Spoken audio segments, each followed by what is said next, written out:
नमस्कार सर. आम्ही वर्धा जिल्ह्यातील प्रशिक्षणार्थी आहे. मुख्यमंत्री युवा कार्य प्रशिक्षण या योजनेमध्ये गेल्या 11 महिन्यापासून काम करत आहे.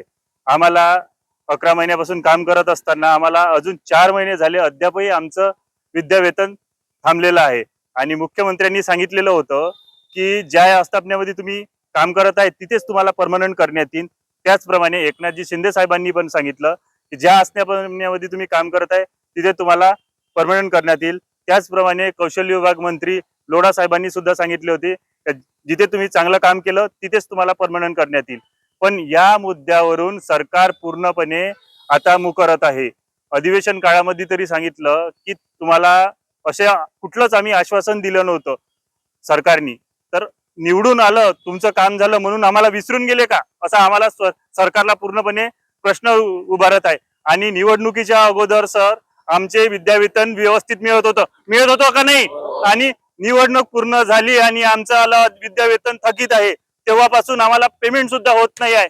बघा ह्या सगळ्या लेडीज लहान लहान मुलांच्या आई आहेत, त्या रोज प्रशिक्षण घेण्यासाठी प्रत्येक आस्थापनेमध्ये जाते आणि त्या आस्थापनेमध्ये जात असताना त्यांना घरचे किती चटके बोलत असेल, पेमेंट होत नाही, 4 महिन्यापासून त्यांना विद्यावेतन मिळत नाही.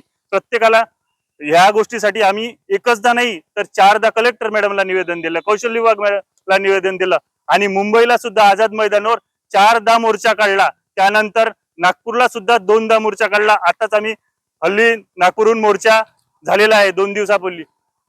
यानंतर आमचं होणार काय, करायचं काय हा सगळ्यांना प्रश्न पडलेला आहे.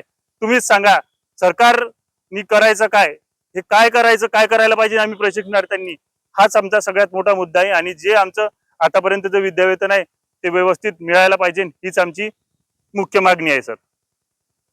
आमच्या मुख्य 2 मागण्या आहे. एक, आम्ही 4 जे महिन्यापासून जे पेमेंट थकीत आहे ते पेमेंट आमचं विद्यावेतन ते लवकरात लवकर मिळायला पाहिजे. आणि जे सरकारनी बोललं होतं निवडणुकीच्या अगोदर का तुम्हाला जिथे ज्या आस्थापनेमध्ये तुम्ही काम करत आहे तिथेच तुम्हाला परमनंट करण्यात येईल, तो महत्वाचा मुद्दा आहे की आम्हाला त्याच आस्थापनेमध्ये तिथे परमनंट करण्यात येईल आणि तिथेच आम्हाला काम देण्यात येईल, अशी मुख्य मागणी आहे सर आमची. आणि ते पूर्ण करण्यात यावी. नाहीतर समोरचा आमचा पवित्रा, आता पण आम्ही 4 आंदोलन केले. आंदोलनादरम्यान आम्ही आता ठरवलं आता रस्त्यावर उतरल्याशिवाय आम्हाला पर्याय नाही. आम्ही यानंतर लाडके मुख्यमंत्र्याचा फोटो घालून आम्ही रस्त्यावर भीक मागू सर, अशी आमची वेळ आलेली आहे. भीक मागायची का? मुख्यमंत्र्याच्या नावाने आम्ही भीक मागू. आमचे लाडके भाऊ तुम्ही रस्त्याने भीक मागायला आमची वाली परिस्थिती तुम्ही तयार केलेली आहे. हे आम्ही यानंतर तरी खपून घेणार नाही.